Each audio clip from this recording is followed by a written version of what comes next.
बिस्मिल्लाहिर्रहमानिर्रहीम। मेरा नाम जाफ़र है और आप देख रहे हैं मैथ्स बाय जीबी। बेटा ये सॉरी, आज हम लोग 4.7 के दो क्वेश्चन रह रहे थे। क्वेश्चन नंबर 16 और 17 वो सॉल्व करने वाले हैं।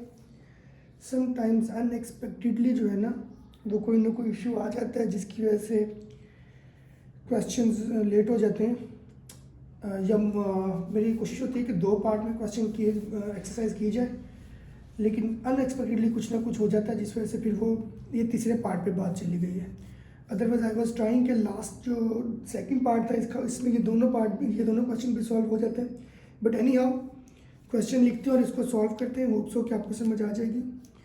X power 4 minus 12x³ plus px और प्लस q। इसमें बेटा हम लोगों ने p और q की वैल्यू फाइंड करनी है। ठीक है, तो आप लोग जो है सोल्यूशन लिख के इस तरह से तो ये कर देंगे इस तरह से x की पावर 4 माइनस 12x³ प्लस का px और प्लस का q। तो ये लाइन लगी बेटा। हमें पता है x की पावर 4 किसका स्क्वायर होता है, x² का। वो इधर भी आया और वो इधर भी, इन दोनों को मल्टीप्लाई किया, वैल्यू हो गई x की पावर 4, साइन चेंज हुआ, इसका कोएफिशिएंट डबल हो गया, ये 2x² हो गया, माइनस 12x³ प्लस का px और प्लस का q। अब 2 को किससे मल्टीप्लाई करें कि ये माइनस का 12 भी बन जाए और x³ भी बन जाए। तो 12 तो बनेगा 2 6 12। एक x का फर्क है, इधर स्क्वायर है इधर क्यूब है, तो एक x इधर ले लेंगे, यही वैल्यू ऊपर भी ले लें। अब इस -6x को इन दोनों से मल्टीप्लाई करें, इस -6x को इससे भी मल्टीप्लाई करें और इससे भी। तो 6 2 12 x² और x³ हो गया, माइनस माइनस प्लस हो गया, और 6 6 क्या हो गया जी, 36 हो गया। 6 6 36, x और x क्या हो गया, x²। अब x² की तो यहाँ पे वैल्यू ही नहीं है, तो इसको थोड़ा सा आगे करके लिख दें। लाइक टर्म्स को लिखना होता है ना, तो ये मैं साइड पे करके लिख रहा हूँ। ठीक है, साइन चेंज हो गए, ये फिर कैंसिल हो गए। इसको नीचे उतारते हैं बेटा, ये 2x³ हो गया, इसको डबल करके नीचे उतारेंगे, ये 12x हो जाएगा। x, ये x है, ये कांस्टेंट है, ये x² है, तो ये वाली वैल्यू पहले आ जाएगी इस तरह से, फिर x वाली वैल्यू आ जाएगी और फिर q हो जाएगा। ठीक है, अब 2x² को मैं किस चीज़ से मल्टीप्लाई करूं, तो वो हमारे पास 36x² बन जाए, वो भी माइनस का। देखो x² इधर भी है, x² इधर भी है, तो वेरिएबल में तो चेंज करने की ज़रूरत नहीं है। बस 2 को किससे मल्टीप्लाई करें कि 36 आ जाए, वो भी माइनस का, तो वह है माइनस का 18। वो इधर भी लिखें और वो इधर भी लिखें। अब इस माइनस के 18 को पहले 2 से मल्टीप्लाई करें, तो 18 2 36 हो गया, प्लस माइनस माइनस, इधर से x² भी आ गया।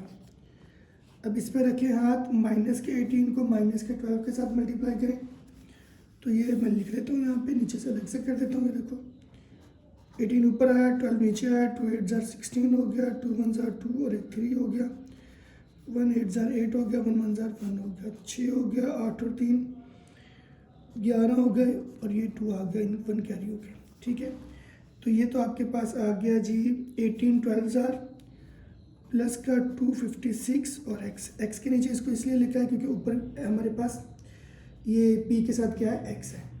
अब इस पे हाथ आ गया। अब 18 को 18 से मल्टीप्लाई करते हैं, यानी 18 का स्क्वायर लेना है। तो ये देख लो, ये 8 8 64 हो गया, 8 1 8 हो गया, 8 और 6 14 हो गया, 1 8 8 1 1 1, ये 4 हो गया, 8 4 12 हो गया, और ये 324 हो गया, ये हो गया 324।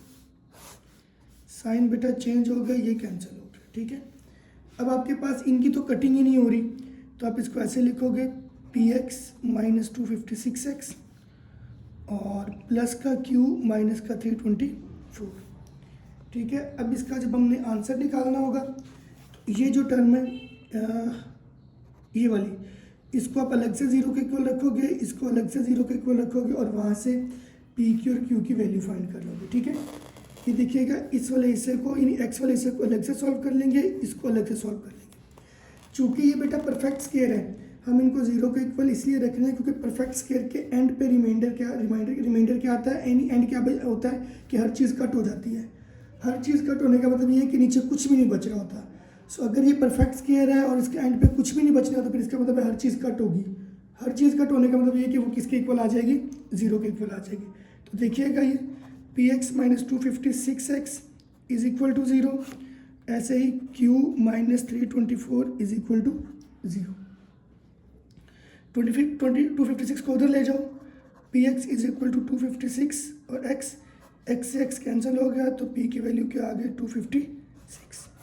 इस तरह से q minus 324 is equal to 0 है तो q क्या होगा 324।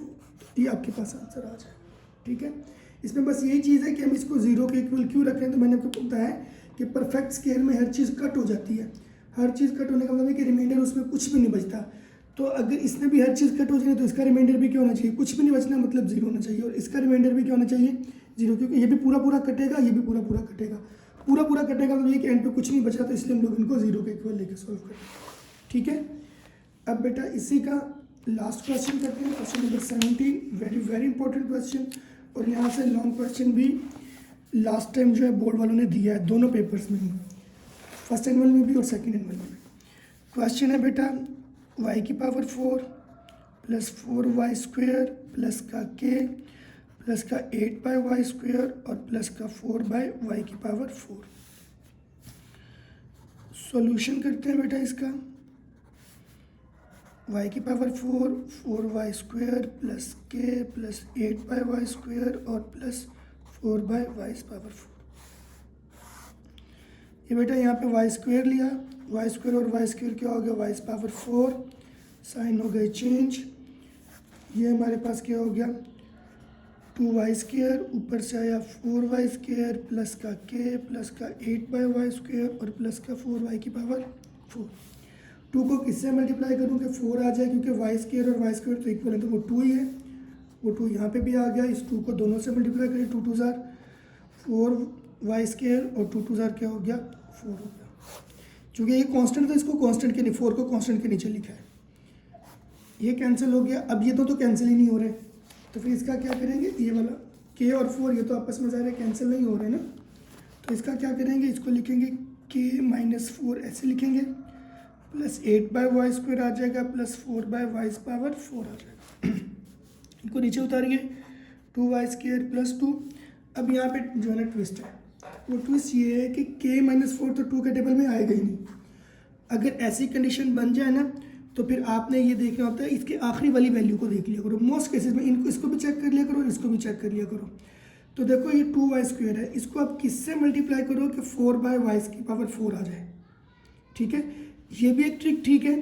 दूसरा ट्रिक ये ठीक है कि आप ये देख लो कि ये 4y की पावर 4 ये किस चीज़ का स्क्वायर है, तो वो जो है ना वो 2/y स्क्वायर का स्क्वायर है। ठीक है, अब आप इसको करके देख लो, इस वैल्यू को इधर ऊपर भी लिखते हैं 2/y स्क्वायर।